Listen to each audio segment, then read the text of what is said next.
지난 시간에 이어서 다니엘서 연구 계속해 보겠습니다. 이제 녹음 시작됐어요.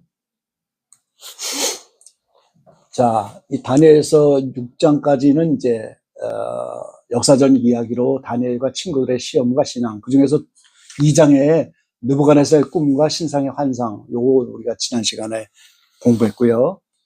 오늘은 7장부터 12장까지는 이제 예언적 환상. 그러니까 다니엘은 어린 시절부터 꿈을 꾸고 뇌 속에 이상을 받았는데 그걸 해석하는 은혜까지 주셔갖고 마지막 때 되어지를 꿈과 이상으로 계속 보여주신 거예요. 근데 오늘 7장에서 네 짐승에 대한 환상, 인자 같은 예 왕복, 요 중에서 이제 우리가 요거를 이렇게 네 개로 나누는데 오늘 첫째 번 중에서도 1, 2, 3절밖에 못해요.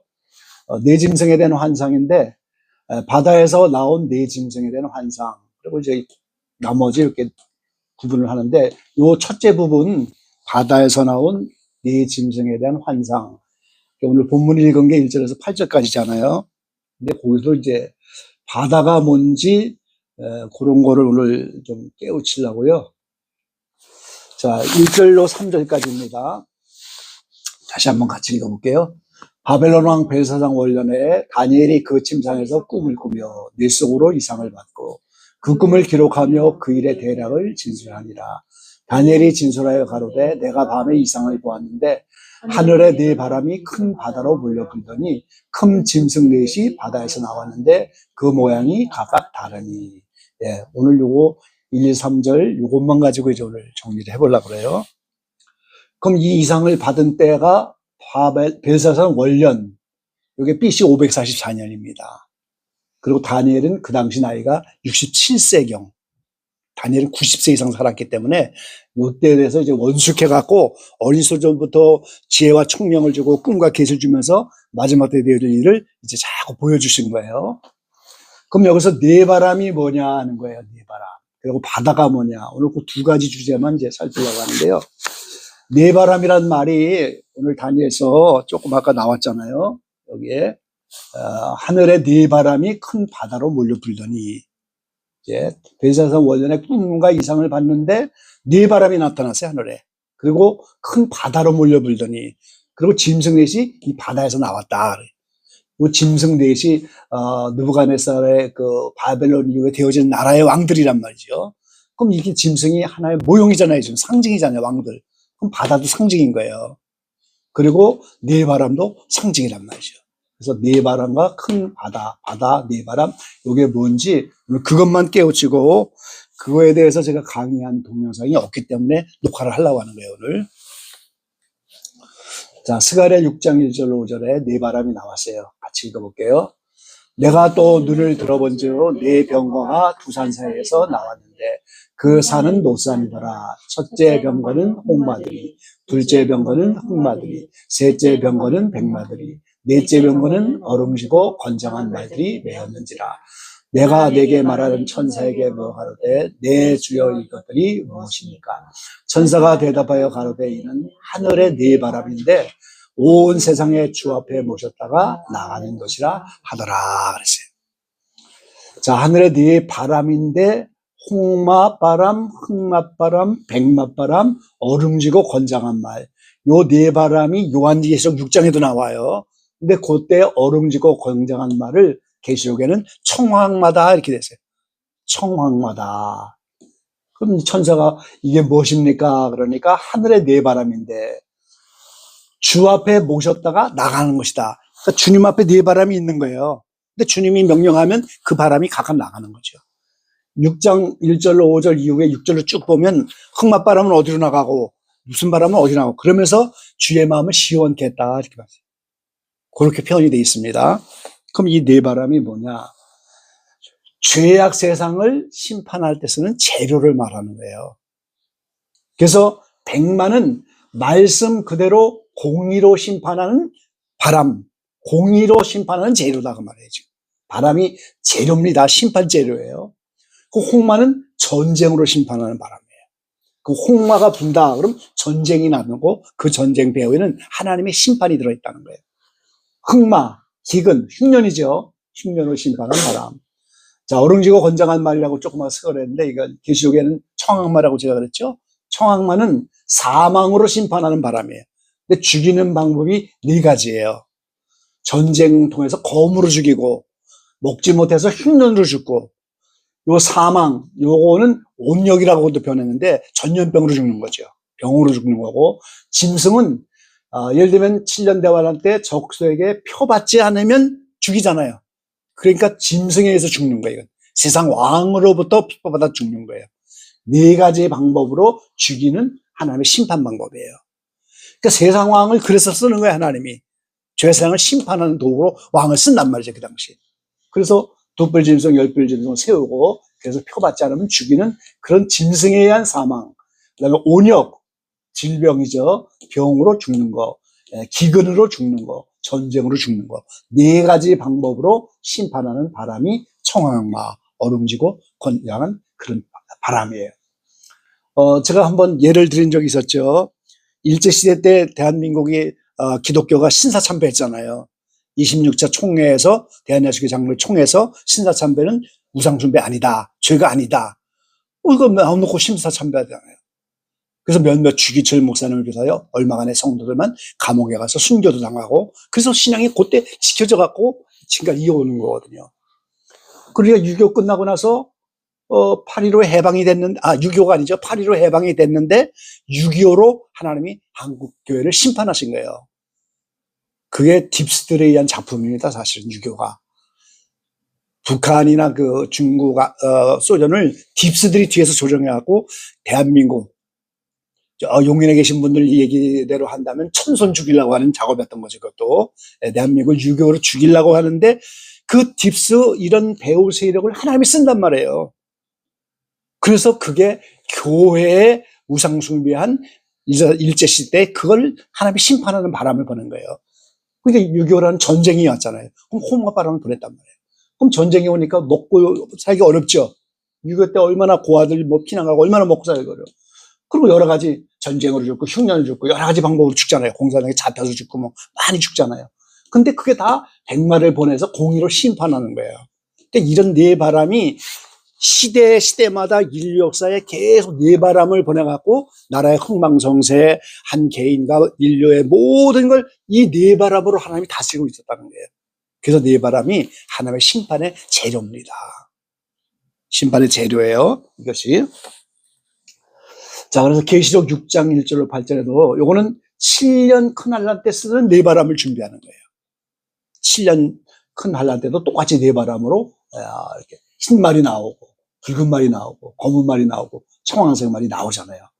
그래서 네 바람을 보내는데 요때는 집을 짓기 전에 재료를 준비하는 것처럼 그래서 7인을 뗄 때 대부분의 계시록 해석하는 분들은 종말의 시작으로 해석을 하거든요. 그게 아니고 재료만 준비하는 거예요. 심판의 바람만. 문맥자체를 보세요. 멸류관을 받고 나가서 이기려고 하더라 그랬잖아요. 이기려고 하더라 그랬잖아요. 이것도 띄어쓰기 안 했네요. 흰 말도 이기려고 한다. 붉은 다른 말도 큰 칼을 받았더라. 검은 말이라는데 가졌더라. 저울을 가졌더라. 이렇게 받아서 준비만 하는 걸로 문맥이 되어 있잖아요. 이게 지금. 그러니까 인을 떼는 게 심판의 시작이 아니고 첫째 나팔 불 때 일곱 천사라고 하는 일꾼도 준비돼 갖고 대환란의 집을 8장 1절에 나팔 불 때 시작하는 거거든요. 근데 첫 단추를 인에서부터 환란의 시작이다 그러니까 뒤죽박죽 되는 거예요, 계시록이. 그래서 요 계시록에도 이렇게 네 바람으로 7년 대환란용 심판 재료를 준비하는 장면을 우리가 네 바람을 볼 수가 있죠. 그래서 또 다니엘시에 오늘 다니엘에서 이제 7장에 네 바람이 나왔잖아요. 그때도 네 바람을 가지고 사용하셨고 교시대 7년 대환란 때도 네 바람을 또 준비하시잖아요. 인류 역사 전체 하나님은 네 바람이라는 심판의 재료로 다스려오고 계시다. 이 하나님의 큰 섭리가 뜻을 여기서 알 수 있는 거죠. 하나님은 네 바람이 딱 있어서 아까 네 바람이 스가랴 6장에 주 앞에 모시고 있다가 나가는 것이다. 명령에 따라 움직이는 거죠. 네 바람이. 어디로 가라. 지금 뭐 이란으로 가라. 그러면 그 이란에 바람이 가면서 그 바람으로 인해서 심판이 되는 거예요. 그러면서 공의롭게. 그래서 예수님이 지상재림할 때 보니까 입에 흰 칼을 물고 그 백마 타고 오시잖아요. 여기에 준비한 재료가 그때 사용되는 거란 말이죠. 그리고 14만 4천 명도 백마 타고 내려오잖아요. 여기 한 마리만 준비됐는데 실제는 134,000도 그 타고 내려오고 공의롭게 심판하는 예수님의 신부니까 똑같이 백마 타고 내려오고 그래서 준비됐다가 사용하는 것이 7년 대항할 날. 그래서 네 바람이 인류 역사의 심판의 재료로 다니엘 시대부터 스가랴 시대부터 지금까지 쭉 사용되고 오는 거예요. 그 네 바람은 이제 이해가 되셨죠?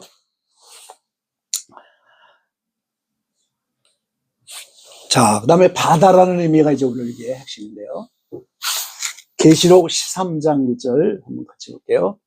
내가 보니 바다에서 한 짐승이 나오는데 뿔이 10이요 머리가 7이라. 그 뿔에는 10면류관이 있고 그 머리들에는 참난된 이름들이 있더라. 7머리 10뿔 적시도가 짐승으로 표현됐는데 이 바다에서 올라온다고. 그럼 짐승이 바다에서 삽니까? 물에 사는 코끼리도 있죠. 왜? 그런 거 뭐 수달 이런 건 물에 살지만 이 짐승은 사람을 상징하는 거죠 사실은. 그리고 짐승으로 표현됐는데 이 바다에서 올라온다. 이 바다가 그냥 단순한 죄악세상에서 나오는 거다. 그렇게 해석할 수 없는 거예요. 상징이 영적 의미가 있다는 거죠. 계시록 17장 1절에 보면 큰 음료 두뿔 짐승입니다. 이건 10뿔은 적구조가 되어서 예루살렘 성전에 안에서 내가 메시아다. 그리고 큰 음료 2뿔은 666을 만들어내고 국무처럼 권세를 받아갖고 실제 일하는 사람인데 이 큰 음료는 많은 물이 앉아있다고. 17장 15절에도 큰 음료에 앉은 물 백성 물이 열고 방언이다 그랬잖아요. 그래서 큰 음료가 앉은 많은 물은 죄악 세상을 상징하는 거예요. 이 죄악 세상에 거기서 큰 음료가 나온다는 거죠. 근데 7머리 10뿔은 바다에서 나온다 그랬잖아요. 근데 이 바다는 이 많은 물이라고 하는 세상과 다르고 눈에 보이는 바다가 아니다 그 말이에요 지금. 그래서 오늘 창세기가 등장하는 겁니다. 그래서 이제 이거 녹화하는 건데요. 창세기를 통해 본 바다의 의미를 이제 우리가 오늘 짧은 시간이지만 좀 한번 살펴서 깨닫게 되기를 바랍니다. 창세기 1장 1절은 독립절이에요. 태초에 하나님이 천지를 창조하시니라. 그럼 하나님이 요한계시록 21장 1절에 새하늘 새 땅으로 모든 걸 창조하는 완성을 이 한마디 말씀 속에 다 포함되어 있고 시공간을 초월한 하나님은 이미 이루신 걸로 간주하는 거예요. 그 하나님 안에는 과거, 현재, 미래가 동시에 다 있는 거예요. 이해가 되시죠? 사실은 우리도 그렇게 사는 거예요. 우리의 과거, 현재, 미래를 우리 동시에 사는 겁니다. 우리도. 사실은 시간이라는 것 자체가 사실은 없는 거예요.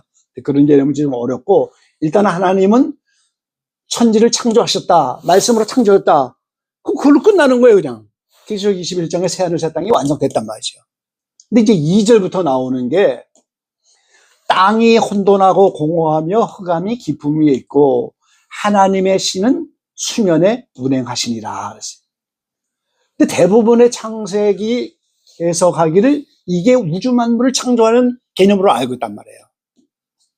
그래서 하나님이 우주 만물 땅을 창조하기 전에 이 땅은 혼돈하고 공허했고 흑암이 깊음 위에 있고 하나님의 신이 수면에 운행하고 있다. 이게 빛이 오기 전에 창조된 우주 만물의 상태였다. 이렇게 해석을 하거든요. 근데 오늘 알아야 되는 것은요.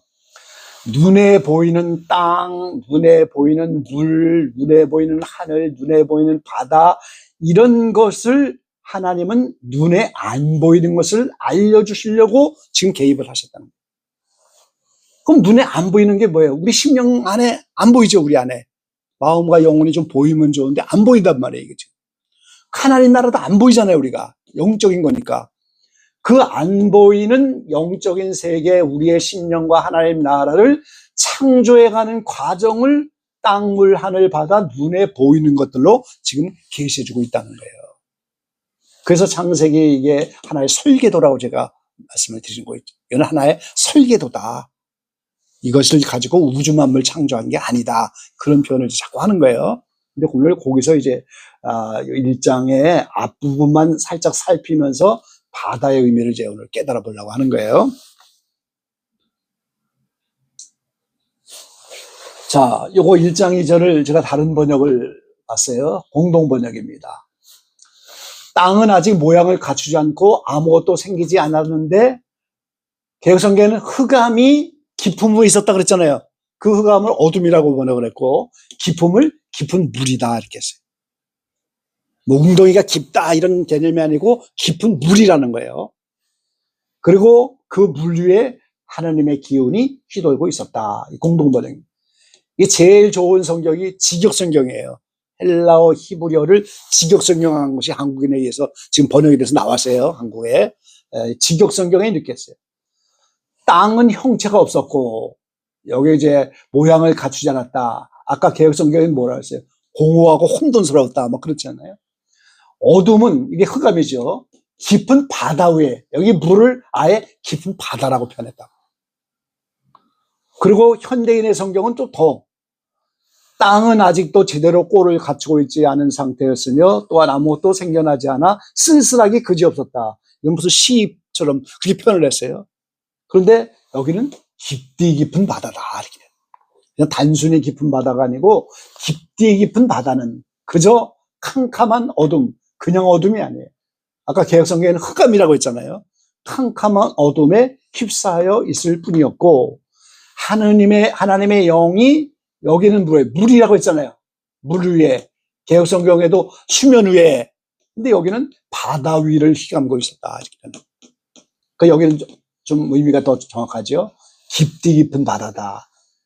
바다 위를 휘감고 돌고 있었다. 그래서 이 흑암을 어둠이라고 번역을 했고 캄캄한 어둠이라고 했고 깊음은 깊은 물이다. 깊은 바다다. 깊디 깊은 바다다. 이렇게. 그러니까 개혁성경의 한계가 여기 있는 거예요. 단순히 깊음이다 그러니까 물하고 전혀 상관이 없는 것처럼 우리가 읽으죠. 깊은 건가 보다. 흑암이 깊다. 깜깜하구나. 이렇게만 생각하는데 더 번역을 자세히 보니까 깊은 물, 깊은 바다, 깊디 깊은 바다. 이렇게 번역을 했단 말이에요. 그래서 여러 성경을 이렇게 전 대조해 보면서 책을 쓴 거예요. 자, 여기서부터 이제 땅이 혼돈하고 공허하며 흑암이 깊음 위에 있고 하나님의 신은 수명에 운행하시다. 이 창세기 1장 2절인데 이게 1장 3절에 빛이 오기 전의 상태예요. 빛이 안 왔을 때의 상태인데 요 땅이라고 하는 개념이 사람의 마음 혼을 말한다는 거예요. 안 보이는 부분을 설명하는 거라고 제가 말씀했죠. 여기서부터 이제 해석의 차이가 나기 시작하는 거예요. 이거 땅이 무슨 만물 지금 짓는 이야기인 줄 알았더니 이게 사람의 마음, 네 가지 마음밭에서 우리의 마음을 땅이라고 하잖아요. 하나님의 말씀에 씨앗이 부러지잖아요. 그래서 땅이 혼돈하고 공허했다. 요 땅이. 그리고 요 깊은 흑암은 영 부분을 말한다는 겁니다. 너희가 하나님의 성전이라고 고린도서 3장, 6장, 고린도서 6장에 세 번이나 말씀하고 있잖아요. 이게 우리 심령의 구조인데, 근데 요 심령의 구조가 사람의 심령과 이 죄악 세상이 같은 원리로 빛이 오기 전에 죄악 세상도 혼돈과 공허의 이런 세상이었다. 같이 가는 거라는 거죠. 그러면 여기가 깊디 깊은 바다다. 그럼 우리가 이 영이 혼과 육을 다 영향을 주는 거잖아요, 우리가. 근데 요 땅, 마음, 혼 중에서 여기를 물이라고 하는 거예요, 지금. 물. 왜? 이 바다의 영향을 받아서 물이 이 영향을 받는단 말이에요. 근데 이 영향을 받는 물이 마음 안에 있는 양심과 지성과 의지를 상징하고 있다 이 말이에요. 지금. 이 마음 속에 양심과 지성과 의지가 있고 또 뭐가 있을까요? 감정도 있죠. 감정은 수시로 변하는 거잖아요. 그 마음 속에 여러 가지가 있는데 마음이라는 땅 전체에 특별히 양심과 지성과 의지를 물이라고 표현하고 있다는 거예요. 이렇게 스펀지죠, 스펀지. 거기 물이 배면은 다 그 스펀지가 물이 배이잖아요. 그런 거 연상하면 쉬워요. 이 땅이라는 개념이 다 양심, 지성, 의지가 대부분인데 그걸 물인데 이 바다의 선악과를 먹어서 죄악성과 정욕성과 마귀의 섭성이 0에서 6까지 마음까지 지배해서 이게 스펀지에 물이 배인 것처럼 이 물이 다 이 바다의 영향을 받고 있는 마음의 상태다 이 말이에요 지금. 좀 이해가 되나요?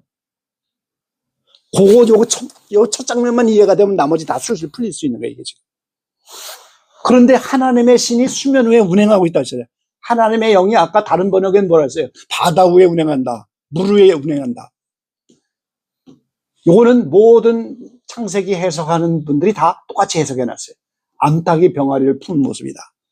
암탉이 병아리를 이렇게 품는 것처럼 생명을 주려고, 부활시키려고 하는 거잖아요, 지금.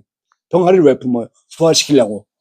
그것처럼 하나님이 그 영원한 하나님의 생명을 주려고 이 바다와 물의 영향을 받는 영혼을 지금 품고서 거기다 생명을 주려고 준비하고 있는 모습.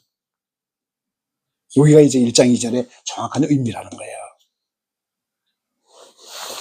이거 이해가 되셨나요? 이거 이해가 이제 창세기가 틀려가기 시작합니다.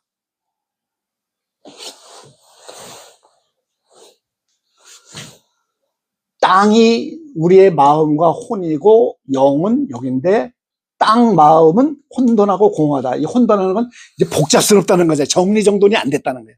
공허하다, 텅 비었다는 거지. 하나님의 생명, 성령 이런 게 들어오질 않았으니까 공허할 수밖에 없는 거죠. 인생이 살아도 가치가 없고 무의미하고 허무하고 공허한 거예요.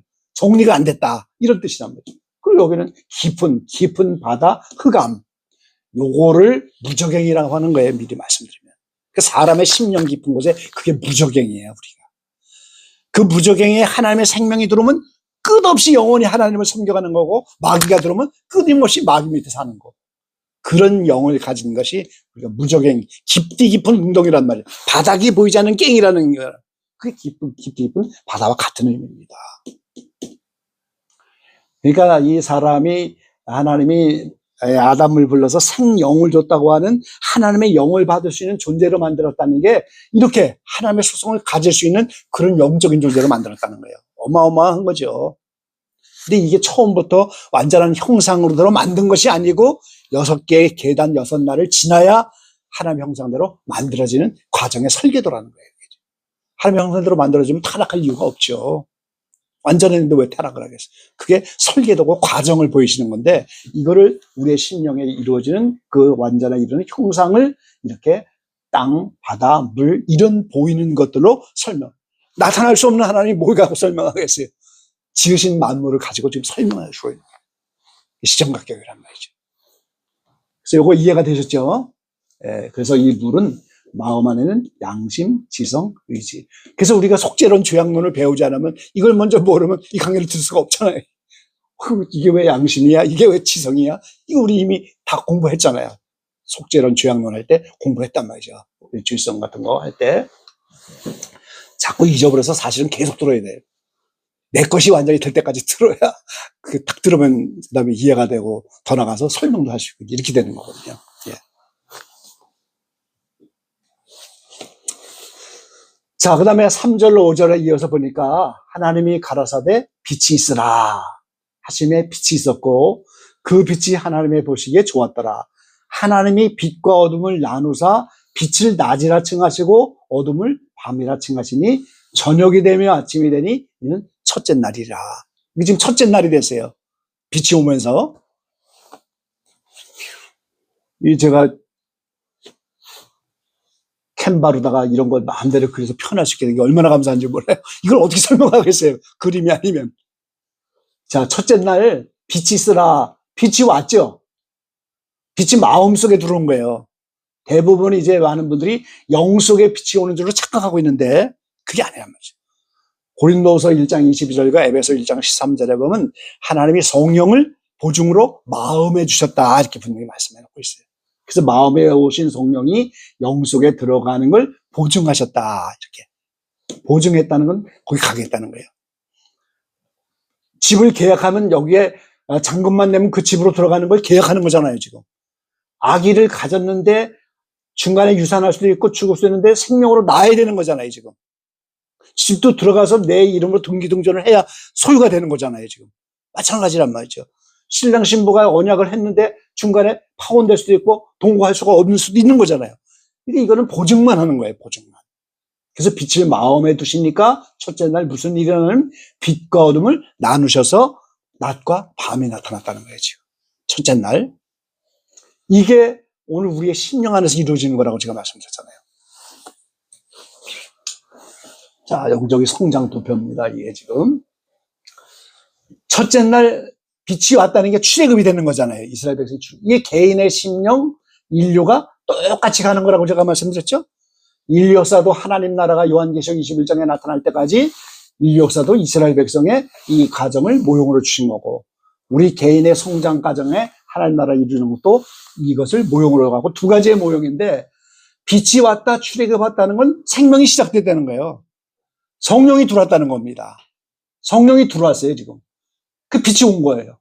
빛이 오니까 낮과 밤이 생기고 빛이 오니까 어둠이 오면서 갈라졌어요 지금.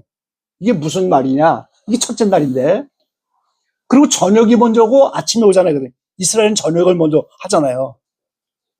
안식일 저녁이 먼저 오죠. 자, 이 도표를 보세요. 파란 하늘색은 연단이죠.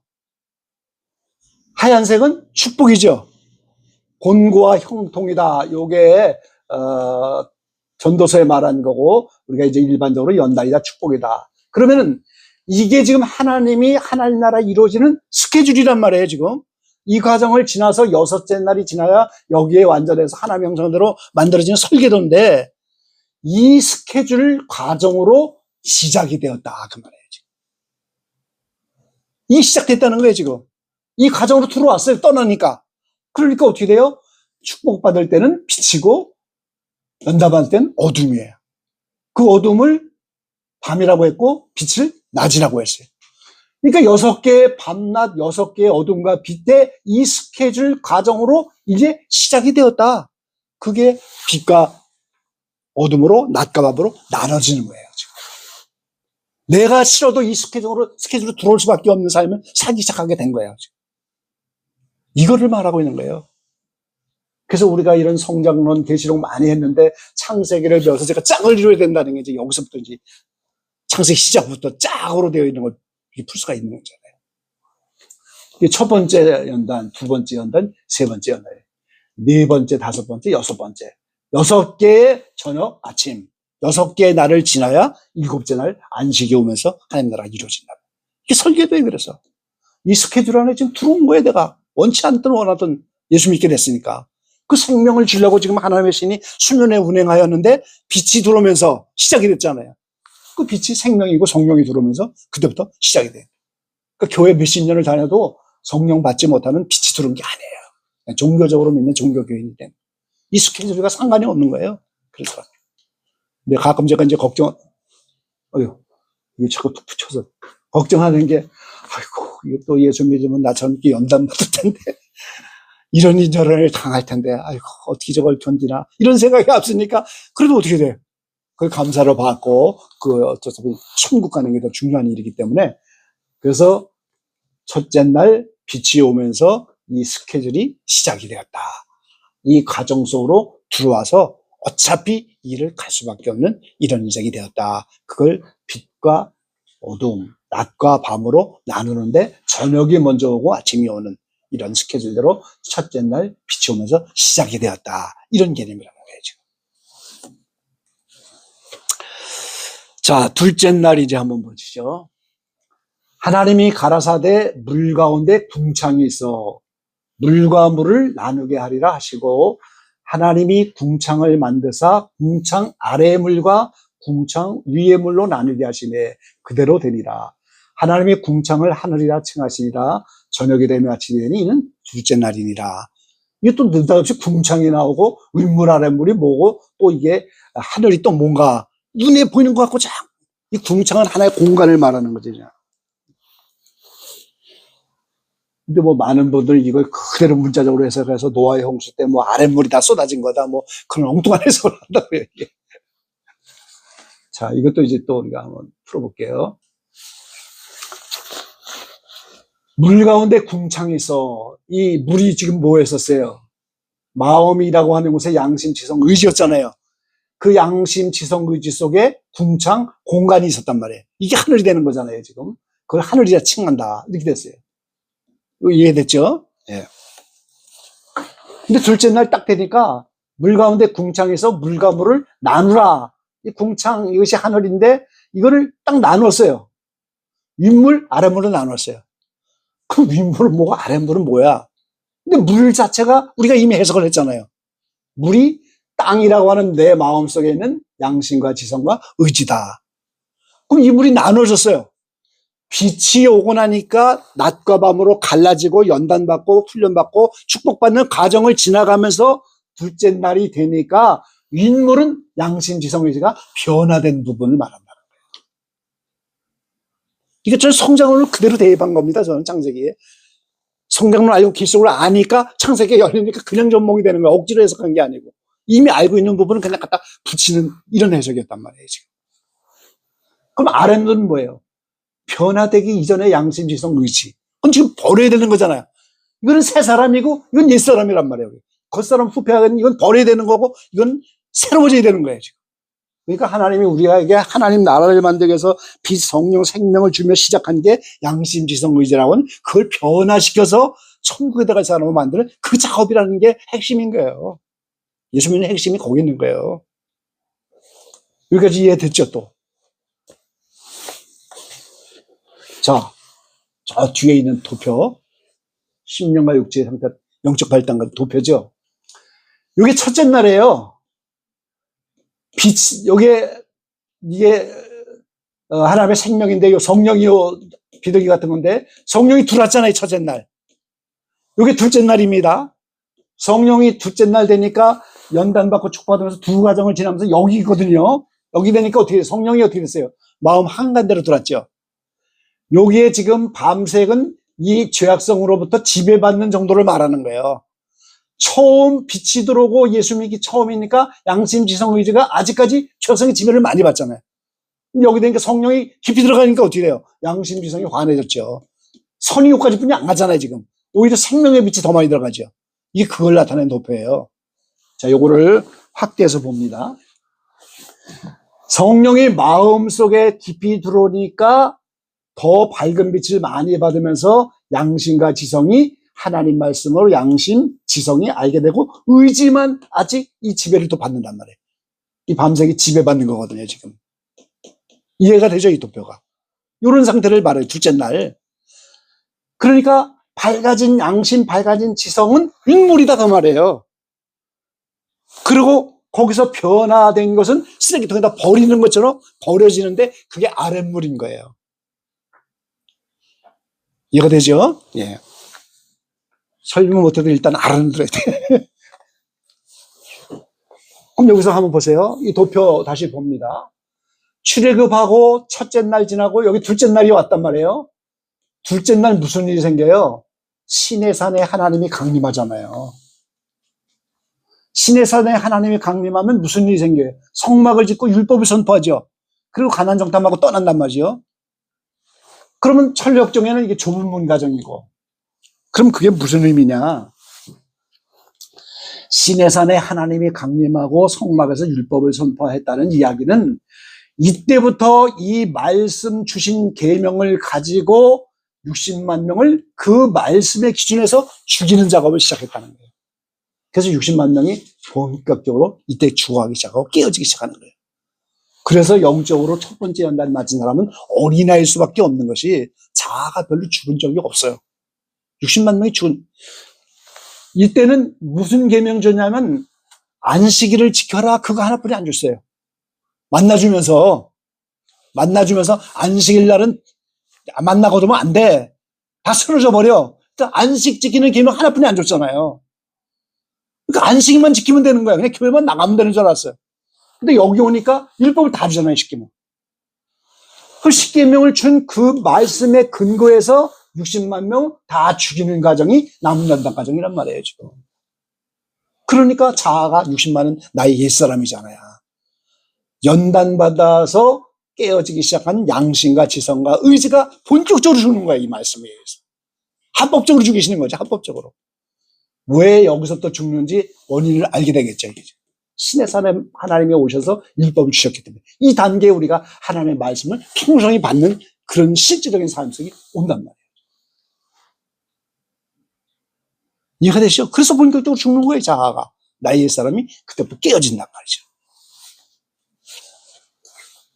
네 가지 마음밭에서는 여기가 좋은 땅이 되는 거예요. 좋은 땅이 되면 몇 배 열매 맺어요? 30배. 여기 와야 비로소 하나님의 말씀에 대해서 열매를 30% 맺을 수 있어요. 너 용서하라. 30%뿐이 용서가 안 돼. 10번 케이스 중에서 3번밖에 안 돼. 10번 사랑해야 되니까 3번뿐이 사랑 못해. 30배뿐이 열매를 못해. 영적 할례 받을 때 60배로 맺는 겁니다. 그럼 저 하늘나라 가서는 100배 맺어야 되겠죠. 하늘 말씀대로 살지 없는데 어떻게 천국 가겠어요. 근데 여기 와서 30배로 맺는 거예요. 그 이전에는 거의 말씀의 열매, 세상 염려제로 가시밭은 염려 맺지 못하잖아요. 이게 다 같은 단계라는 거예요. 시내산에 하나님이 강림하신 거나 둘째 날 하늘이 나타나서 윗물 아랫물을 나눈 거나 천력정에 좁은 물 들어가서 본격적으로 좁은 길을 가는 거나 다 똑같은 과정이라는 거예요. 이게 지금 좋은 마음밭이 되어진 거예요. 지금. 그래 열매를 맺는 거죠. 자, 셋째 날입니다. 같이 읽어볼게요. 하나님이 가라사대 천하의 물이 한 곳으로 모이고 묻이 드러나라 하시매 그대로 되니라. 하나님이 묻을 땅이라 칭하시고 모인 물을 바다라 칭하시냐 하나님 보시기에 좋았더라. 하나님이 가라사대 땅은 풀과 씨 맺는 채소와 각기 종류대로 씨 가진 열매 맺는 과목을 내라 하시매 그대로 되어 땅이 풀과 각기 종류대로 씨 맺는 채소와 각기 종류대로 씨 가진 열매 맺는 나무를 내니 하나님 보시기 좋았더라. 저녁이 되며 아침이 되니 이는 셋째 날이니라.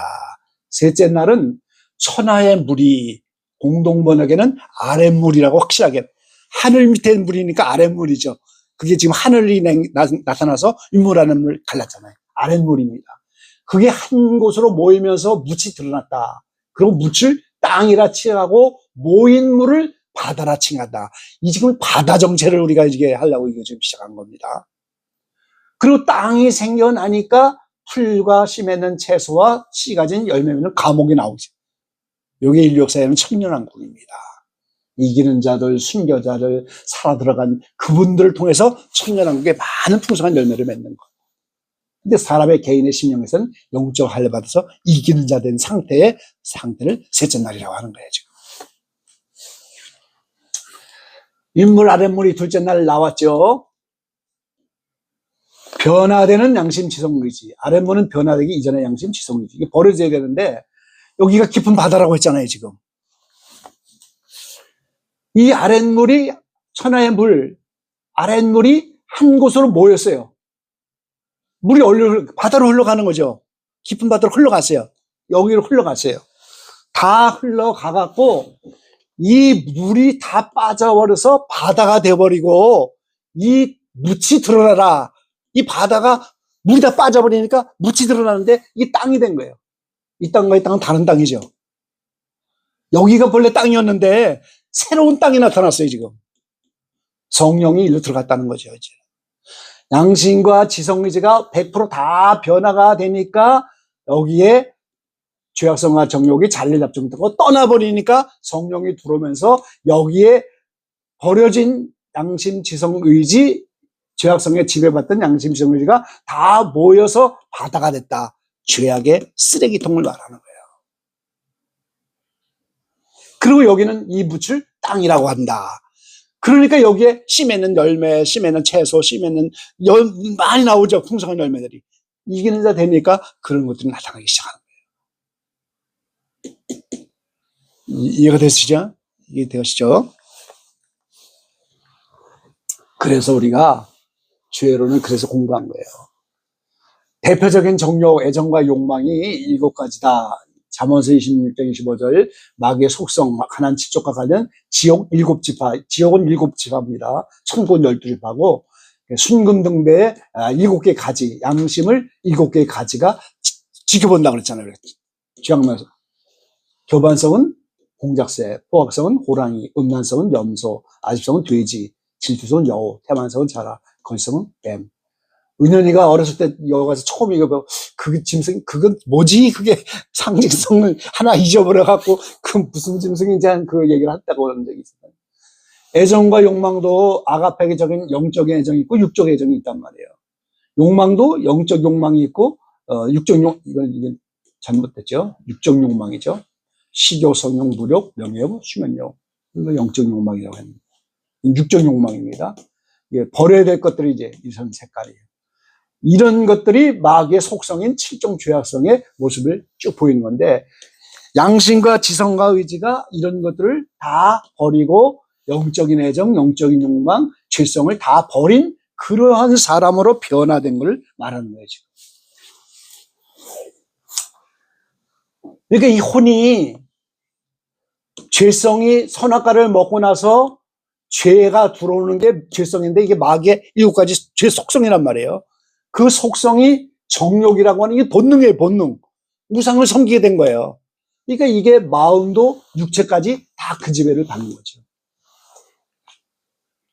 그러다가 성령이 마음에 들어오시니까 이제는 광야 40년을 지나서 가나안 7족을 물리치고 여기에 뿌리내린 지성소의 죄성과 정욕을 몰아내는 것처럼 양심과 지성과 의지가 변화되면 영의 지성소로 들어가서 여기에 마귀의 속성인 죄성 정욕을 몰아내는데 여기에 이것이 다 모여진 것이 바다다 이 말이에요, 지금.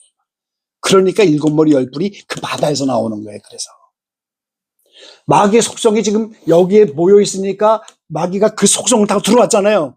근데 이게 여기가 다 변화되니까 이 물이 다 모여서 이것이 빠져버리고 바다가 되어버렸잖아요. 거기에 마귀의 죄악의 속성과 나의 변화된 양심지성의가 버릴 게 다 여기 들어왔단 말이에요. 그게 바다예요, 바다. 그래서 그 바다가 악의 근원지가예요. 거기서 7머리 10뿔 적수가 나오는 게 너무 당연한 거죠. 그러니까 바다가 단순한 죄악 세상이다 이렇게 상징하기는 너무 어렵고 예수님이 제자들을 훈련하면서 바다 저편으로 건너가자 그렇게 그것도 영적 바다에 다. 그러니까 하나님은 성경을 가지고 육신적인 물론 갈릴리 앞바다에서 그 훈련을 하셨지만 실제는 이 죄악의 바다를 넘어가야지 우리가 구원받는다. 그걸 교훈하신 거라는 거예요. 그래서 성경은 눈에 보이는 대로 해석하면 안 되고 영적 의미를 가지고 우리를 교훈하시는 시청각교육이라는 거예요.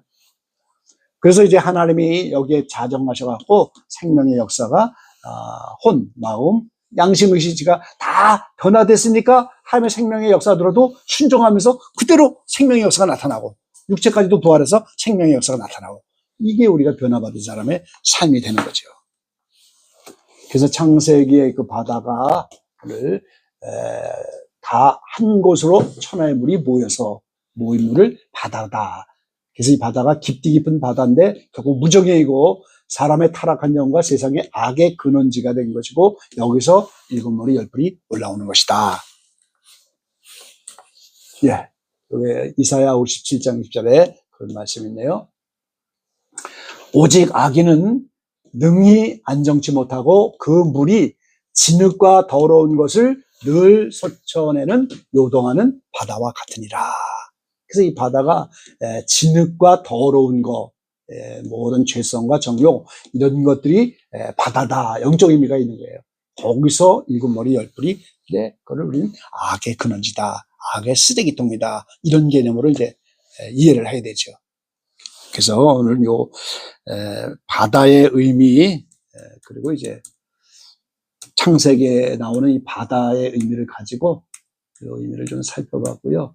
그 다음에 이제 바람, 네바람 그 두 가지를 살펴봐서 단지서 7장을 해석할 수 있는 근거를 시작을 해놓은 겁니다. 예, 거기까지요.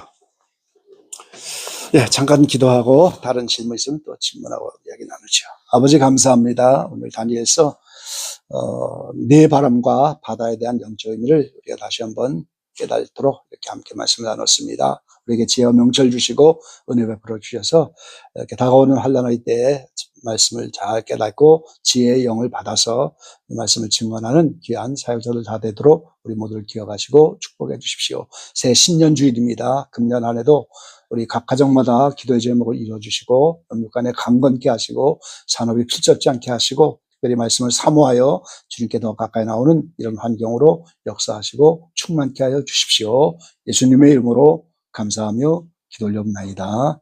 아멘.